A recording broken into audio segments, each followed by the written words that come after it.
I'm going to come to this dashboard right here. And one of the first things that I'm going to want to do is create a class. Now, if I would argue, Amani, it's just as important to be able to hear you as it is me. But if you are a school that is using an LMS to integrate DataClassroom, then your classes might automatically be rostered and you'll be able to skip this step. But if you have a single teacher license or only a couple of teachers are using it at your school, you might have to do this manually. And so I'm going to just walk you through it right now. On the left-hand side of the dashboard, we have kind of the four most used options from the dashboard, and one of them is create a class down at the bottom. And so we're just going to click create class, and we're going to quickly create a class by naming it. This one is going to be a webinar test class. And it's my description for it is just for the webinar. Now, right down here, it's an initial DataClassroom password for new members. So I'm going to make this something very simple, and so should you. For example, I love DataClassroom. Just kidding. We'll just say I love data so that we can remain unbiased and hold our opinions till later. I love data, and then maybe one to make it long enough.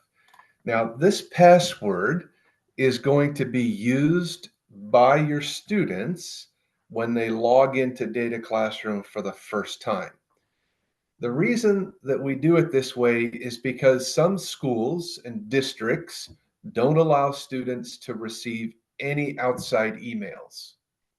And so this is a way for a student to get a DataClassroom without having to receive any outside emails or fill in any forms or disclose any personal data at all. So we'll make it something easy, and then they can always change their password after they log in. Here, I'm going to add my student's email. This is not so they can be emailed. It's just going to become their login. So here I'll add myself, Nigel at dataclassroom.com. And just to show you how to add multiple, I'll put a comma and a space, and I'll add info at dataclassroom.com as well. And I can copy and paste these emails from a spreadsheet, from a Word doc, or from any other source. I don't have to type them out here. I'm not going to click the send the welcome email, and I'm just going to click create. What this means is that if Nigel at dataclassroom.com has never created a DataClassroom account, I can now log into DataClassroom where my username is Nigel at dataclassroom.com and my password is I love data, the number one. If a student already has a DataClassroom account, then DataClassroom recognizes it from the email and they can log in normally with their regular password, and they'll still be a member of this class.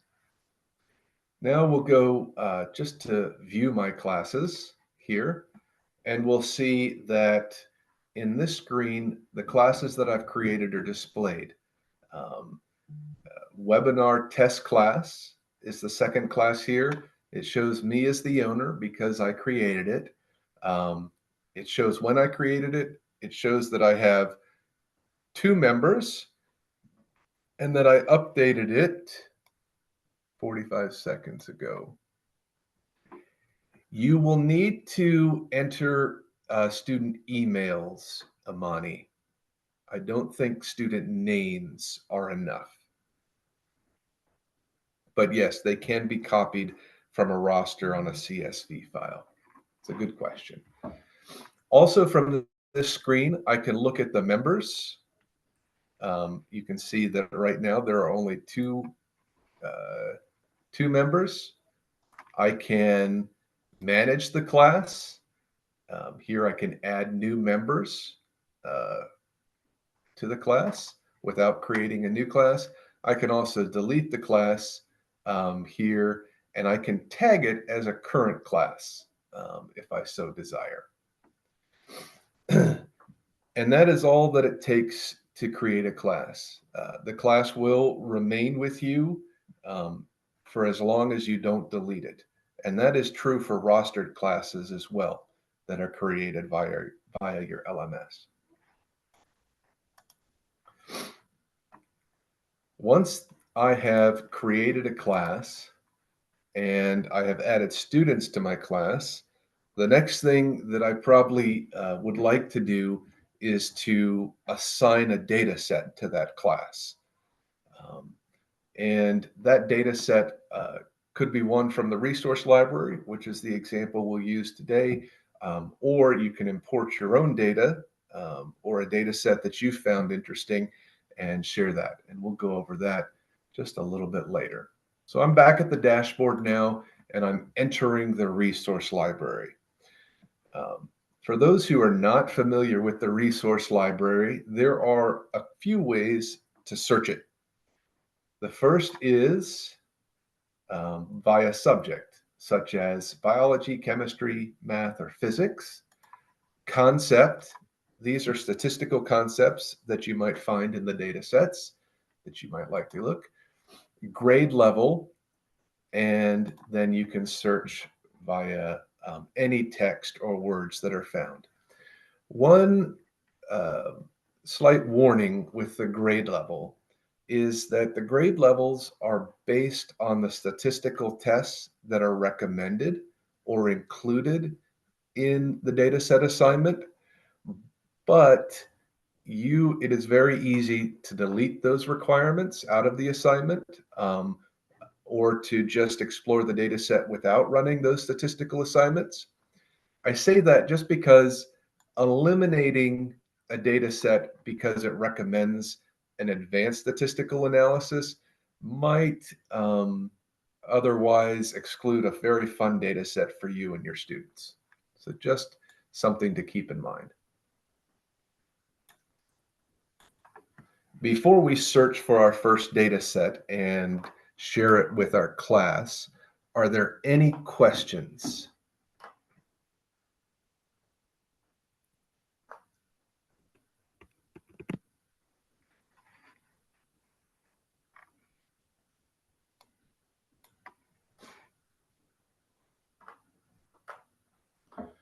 I don't see any questions popping up right away, but I'll keep an eye out. Feel free to interrupt at any time. It's very okay. Jennifer, thanks for that great question. We do have a few schools that are using DataClassroom at the third grade level in science for their science testing projects that they have to do. But we don't have any data sets specifically for K through 5.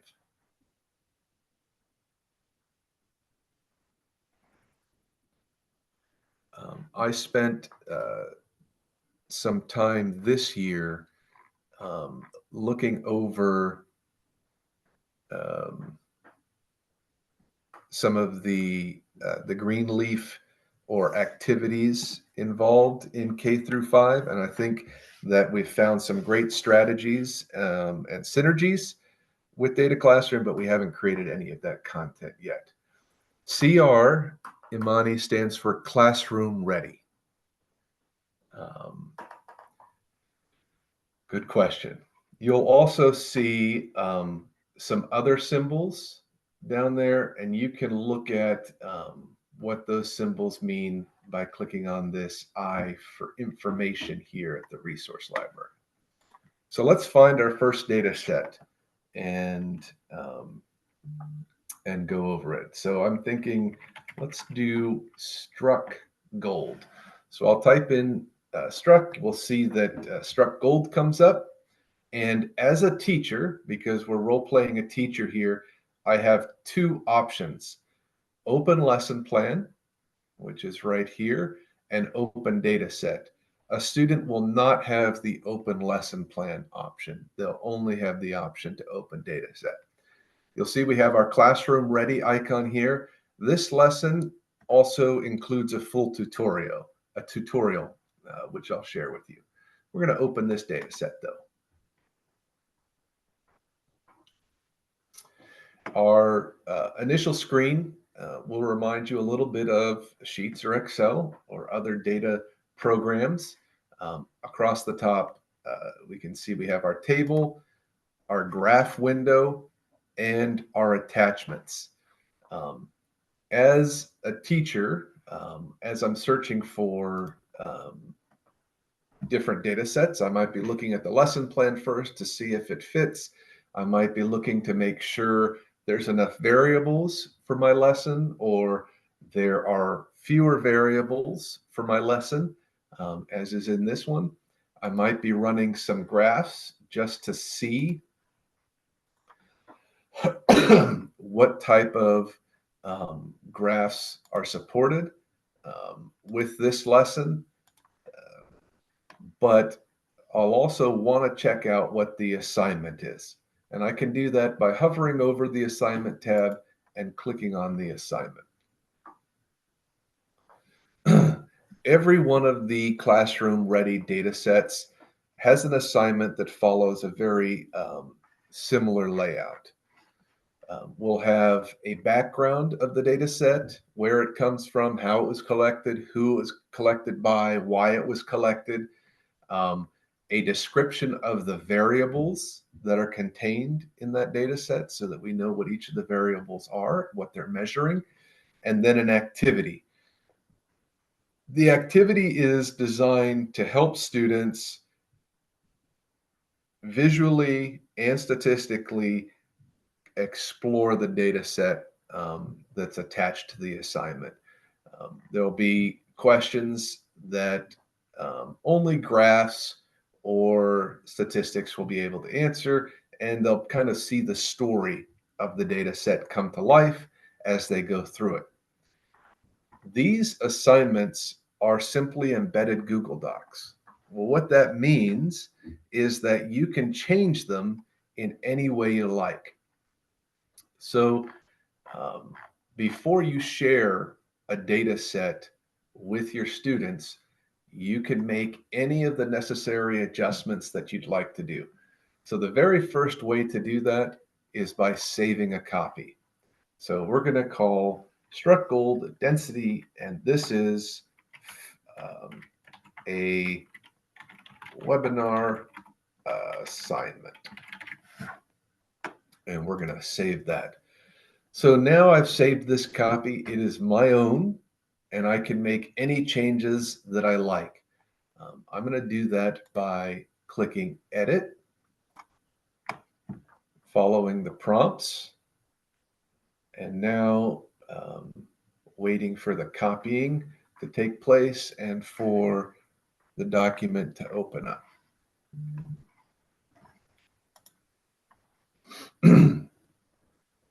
Now that the document has opened up, I can go ahead and start making edits on this.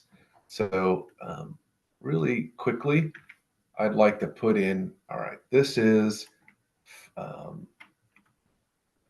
a webinar assignment.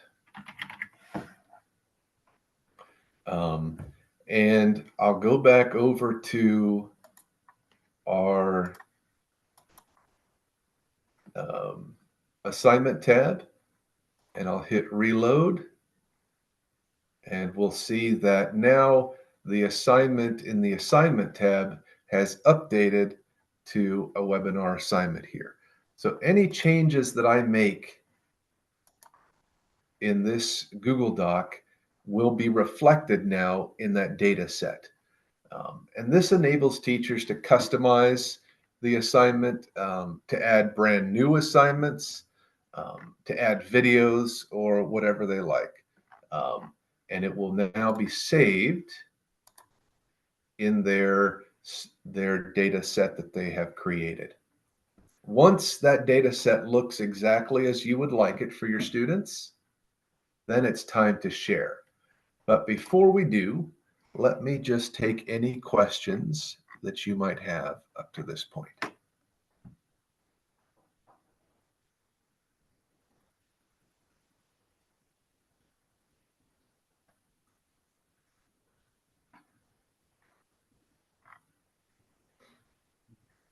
Hello. Petra asked, who creates the assignments and the data sets? The data sets are curated by the DataClassroom team, and the assignments are written by us as well. We do have, in the past, yeah, I can't hear you, Petra. I'm sorry, or whoever's talking. I really apologize for that. I have checked all my testings and my things. Oh, sorry. So yeah, the DataClassroom team creates it.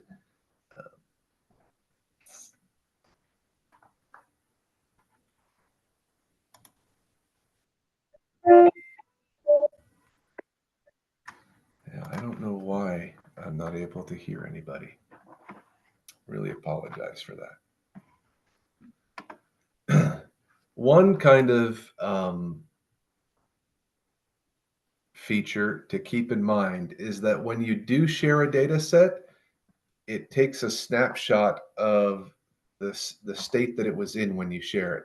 So if you share a data set that has a graph already displayed, then it will display that. So I'm going to unshow all of these and kind of put the data set back into its default setting. And now I'm ready to share. Everything's back. I've got my assignment like I want it. And now I'm just going to go to the hamburger menu and I'm going to the share option right here. And it's going to ask me who I want to share this with and how I want to share it. One way to share a data set without having any classes or creating classes in DataClassroom is by using the link option. By selecting anyone with a link can view and copying the link and then sharing it out however you like, whether it's via email or a slideshow, etc. Another is if you just want to share with certain classes or a whole class, you can just select the view option here, and it will share with those classes. The edit option here might need just a little bit of explaining, but if you were ever working on a data set in conjunction with someone where you wanted them to be able to make changes that you could see on a data set, that's the time that you would want to choose the edit option. But as a teacher sharing a data set with an assignment to a class, I want them to have to create their own copy, to save their own copy, and not edit mine. And so I'm just going to select view here, and then I'll click done.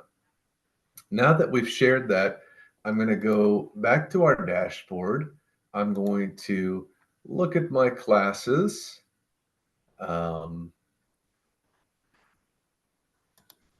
Actually, that's not going to show me. I'd have to I'll log in as a student when we get to that. And the students will see a little red circle on their notification bell. They'll be able to see that a data set was shared with them. Also, right here, they'll see that a data set was shared with them, and it'll be easy for them to find it and access it. All right, we have covered the teacher role playing that we're going to do. Are there any questions before we move on to the student side of things?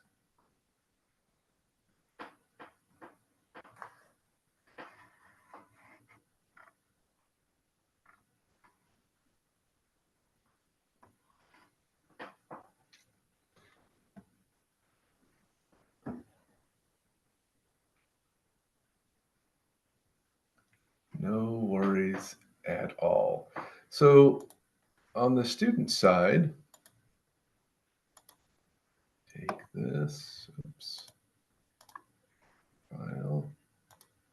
Oh, it is not letting me change. So on the student side, I'll have very similar looking dashboard as the teacher.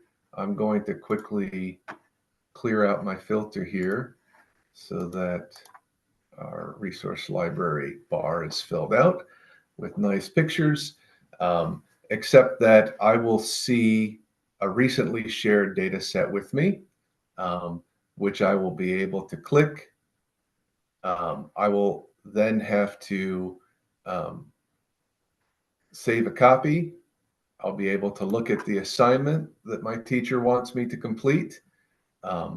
I'll be able to follow along with that in the graph tab, and complete the assignment by editing it, just as we did, and then submitting it either as a PDF, a Word doc, or sharing as a Google Doc.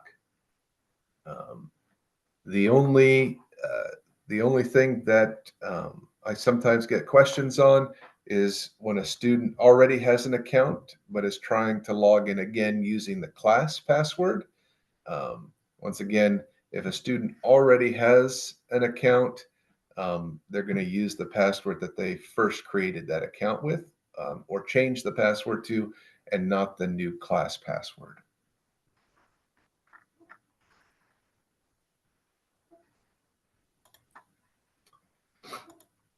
The final thing I'd like to share with you is that some of you will prefer to start off with importing your data. And we'll do that with this button right here.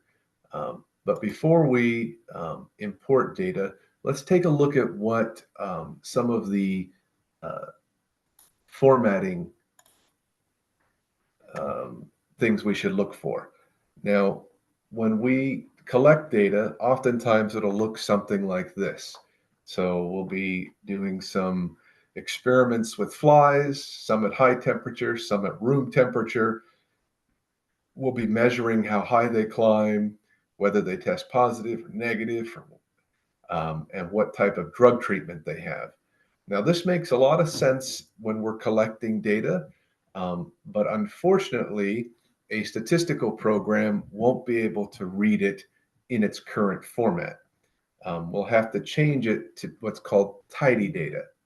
And all tidy data means is that each row must be a single variable, and each column must be a single variable, and each row must be a single observation for each of those variables. So for example, we would take this data set right here, this data, and we would transform it to this. So we can see that each column has a variable and each row has an observation. So this type of data right here will be easily read and graphed and analyzed in a program like DataClassroom. So let's go back and look at our options for importing data. We can see that we can fetch from a Google spreadsheet. We can upload a spreadsheet from our computer. That includes Excel and CSVs. We can paste data in from a spreadsheet, or we can start from scratch and enter data directly into DataClassroom. For this example, I'm going to copy and paste. So I'll select the data I want to copy and paste. I'm going to hit Control C. I'll go back to DataClassroom. I'm going to copy it into here. I did have a header row, so I had that selected, and I'll name this for webinar, and we'll click Save.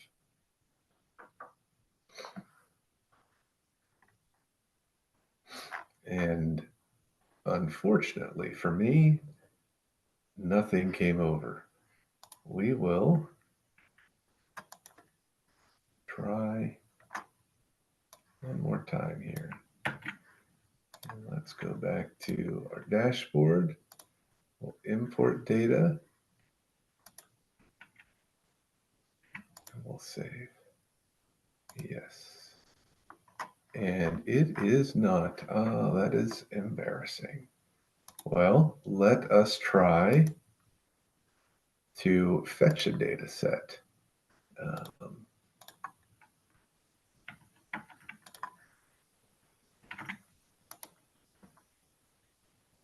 We'll import it this way.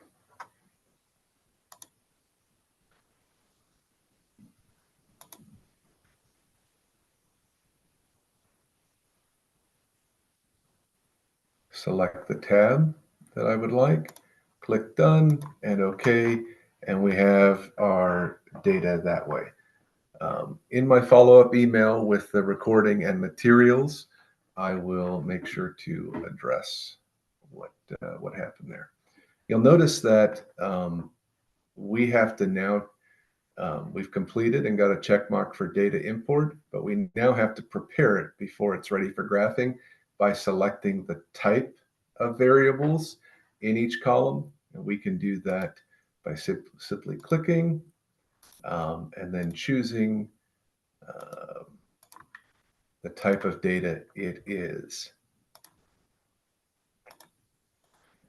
If we don't know exactly what type of data it is, we can hover over the yield sign, the warning sign, and we can click on it to get kind of a short description of each of the types of data to help us choose here. And that concludes our tour of how to get started as a teacher and student in DataClassroom. We went over how to create a class, the importance of creating a simple password, because that will be the very first password that students use to log in if they don't have a DataClassroom account. We can add students manually by typing their email addresses, or we can copy and paste email addresses from CSV or roster sheets. We looked at selecting a data set for our first assignment. We found that we could edit it and customize it for our class. We saved that data set and then we shared it with our class, making sure to use the view option unless we specifically want whoever we're sharing the data set with to change the original. And then as a student, we log in using that password our teacher made for us, unless we have an account already, and then we use the account password that we have. And then we will see our shared data sets right here. We'll also get a little notification that a teacher has shared something with us. And then we can access that data set there and complete the assignment.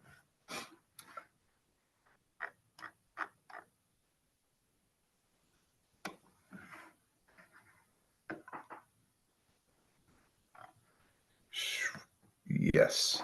Yeah. I'll log out here. First, I'm going to address Krista's question for the student side.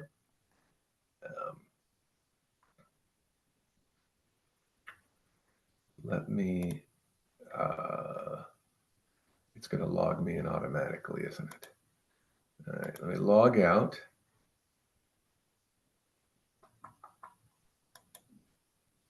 There we go. So I'll go to dataclassroom.com and click on the login.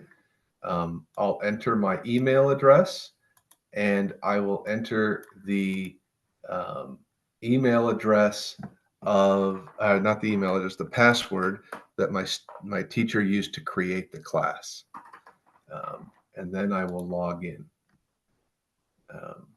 The assignment or the data set that has been shared with me will appear here. For this one, we'll do the struck gold, like so. I'll go to my assignment, and I'll see the assignment that the teacher edited or left alone for me. And then I will edit the assignment and answer the questions in the activity. So here it says, make a graph of volume on the X and mass on the Y. Oops, sorry. Here it says, make a graph of volume, question 1 there. So I will go back and I will put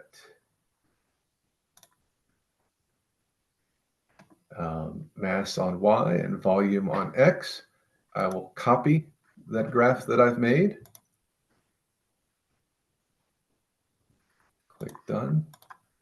And then I will go back to my assignment and I will paste it. And then, the student can then share that with you however you prefer, whether it's a PDF in some sort of assignment folder, or whether it's an LMS, whether you prefer to just be shared on a Google Doc, that is up to you.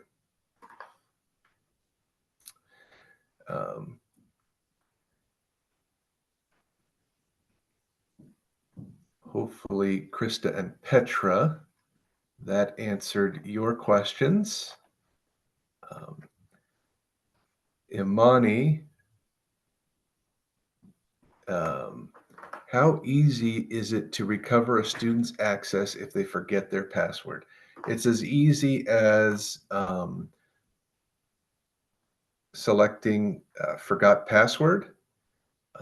But if they can't receive an email to recover their password, then it's as easy as sending me an email at nigel@dataclassroom.com.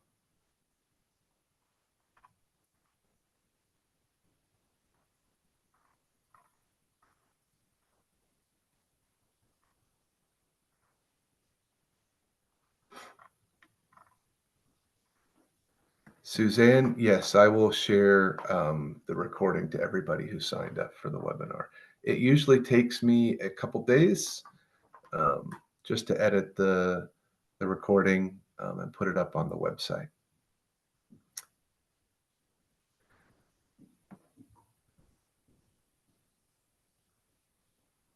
My apologies, Joe. I got the axes confused. Thank you for pointing that out. Hopefully it wouldn't be -1, maybe -0.5, please.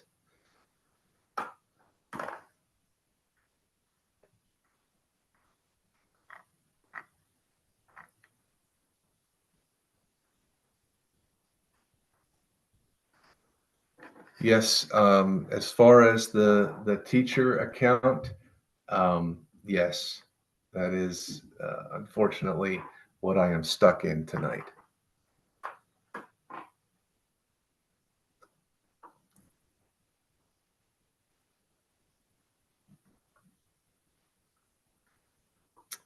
Any other questions that I can help you with? Again, I apologize so much that I can't hear you tonight.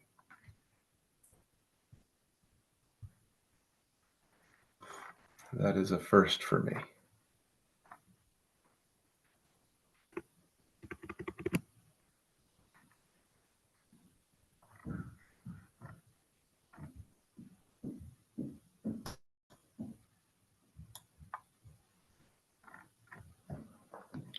If there are no other questions, I will continue to stay on for little bit longer, but thank you so much for joining me tonight.